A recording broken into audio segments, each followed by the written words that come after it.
Why am I sitting in front of you with two orchids that are not very happy with themselves? You've probably had the same situation too. You've been feeding and looking after your plants and still the leaves are yellowing and they're not looking healthy. You've been giving them all that good fertilizer, you've been giving them that all too precious calcium and magnesium, and still your plants don't want to grow properly. Could it be that calcium and magnesium that's causing the problem? Are we giving them too much of a good thing and causing our plants never to flower again? We could also be pushing them to an early grave. So let's have a look at what a calcium and magnesium overdose is going to look like and the reasons for it and how we can overcome it. And I can hear you asking, why do I have all the orchid media in front of me? And I'm explaining to you about calcium and magnesium overdoses. Well, this media plays an important role in the calcium and magnesium for your orchids. So all of this is going to make a big difference on how you feed your orchids with that calcium and magnesium. We all understand that calcium and magnesium is important for the healthy growth of our plant, but we don't all understand how and when to use it properly. And that's part of the reason that your media plays such an important role. Firstly, we have to understand what the excessive use of these nutrients is going to do to our plant. Firstly, with calcium, the excess calcium that you're feeding your plant that's going to stay in the media is going to cause problems with the absorption of other nutrients. They use similar pathways and the calcium can then outcompete them. So things like magnesium, iron, and phosphorus are going to have trouble being absorbed because your plant will be absorbing that calcium as opposed to bringing in those other micronutrients. Also, all this excess calcium is generally going to be in the form of either calcium carbonate or calcium nitrate, and those will then form salt buildups in your media. It's going to crystallize around the media and then start causing problems. What happens, especially in media such as bark, it starts causing an alkalinity problem. It changes the pH of your media, it takes it away from being so acidic and makes it more alkaline. The alkalinity itself will also cause a problem for your plant because it makes certain other micronutrients also unavailable. So things like manganese, iron, and boron will not be available to your plant in an alkaline environment. And then typically what happens from that point onwards, because iron's getting that double whammy, it's really not being absorbed and you'll start landing up getting chlorosis in your leaves or that yellowing in your leaves from an iron deficiency. So even though we're feeding our plant, we're still managing to starve it. With excess magnesium, we're still causing problems, slightly different ones to what the excess calcium is going to be, but we still have major problems involved. Excess magnesium is first and foremost going to cause problems with the absorption of calcium. So that's why your calcium and magnesium has to always be balanced, because too much magnesium is going to stop the absorption of calcium. And this will cause weak cell walls and distorted or warped growth in your plant. It will also cause salt toxicity in your media, all this excess magnesium. So this is especially going to happen in low humidities and in under-fertilized conditions. The moisture will be absorbed out and those salts will form around your media and cause toxic salt buildups that your plant can't sustain itself in. What then happens is these excess salts will then burn your roots. They'll dry the roots out, they'll absorb the moisture from the roots, and they'll kill those young, tender root tips. So you're not only causing distortions and bad top growth, you're killing off the roots at the same time. It's not only going to cause problems with your roots by drying them out and killing off those root tips, but it's also going to compromise the root functioning.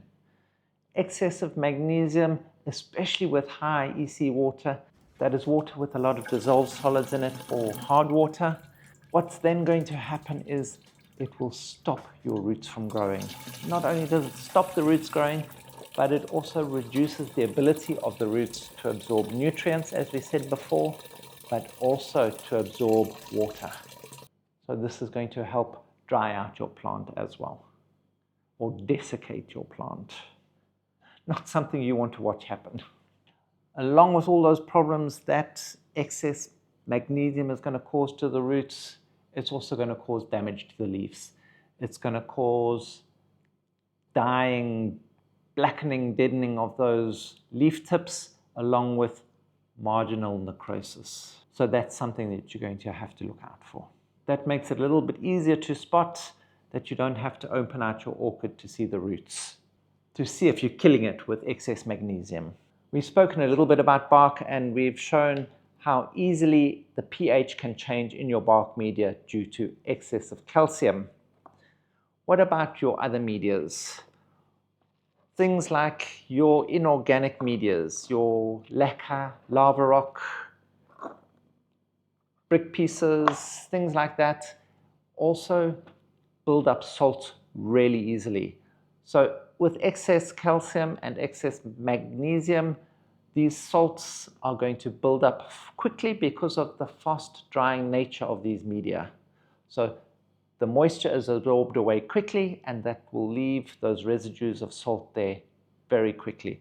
And that means flushing with inorganic media is going to be extremely important to ensure that you don't have those excess salts lying around in your media all the time. Also, that little white salt deposits that happen on top is your telltale signs that you are getting too many of those salt buildups in your media. And invariably, the first signs of that generally are with calcium and magnesium, because they are often available in your water as it is, especially if you're not using rainwater or reverse osmosis water. If you're using tap water, this hard water generally has high dissolved solids in it, meaning that it's got a high EC, or it has a large amount of ppms, parts per million, of dissolved substances. And generally there's going to be a fair amount of calcium and magnesium in that. So always remember to watch out for that white crystalline sort of residue on your media. Also, when looking at coir itself has an incredibly low calcium and magnesium in it. In fact, there's just about none at all. So when using coir, using additional calcium and magnesium, even if your water is hard water, can sometimes be appropriate, because coir also has a high CEC, cation exchange capacity, meaning that it can hold on to nutrients well, but it's very poorly adapted, or it preferentially, if you want to say it that way, does not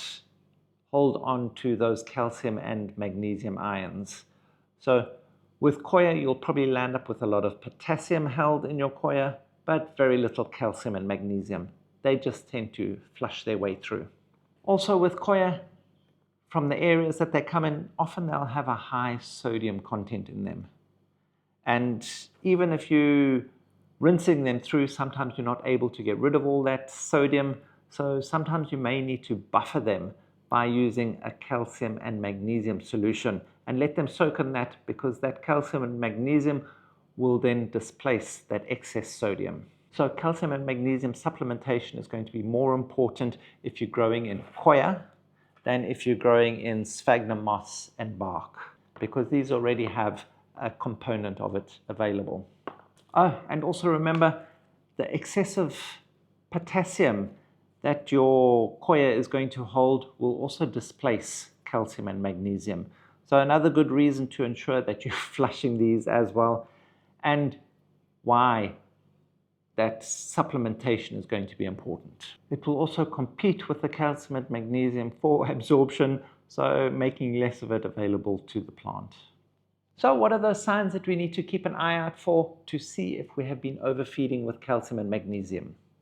Firstly, we'll be looking for stunted and slowed growth of our plants. Secondly, we'll be looking for either blackened leaf tips or necrosis around the margins of the leaves.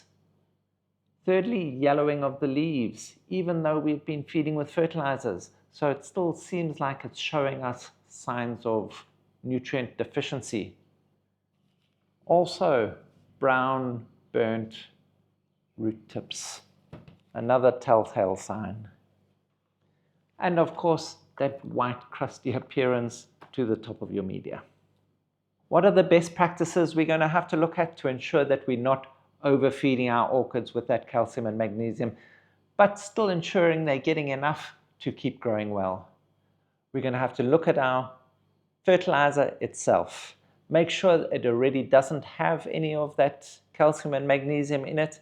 If it does, then we don't have to add any extra supplementation.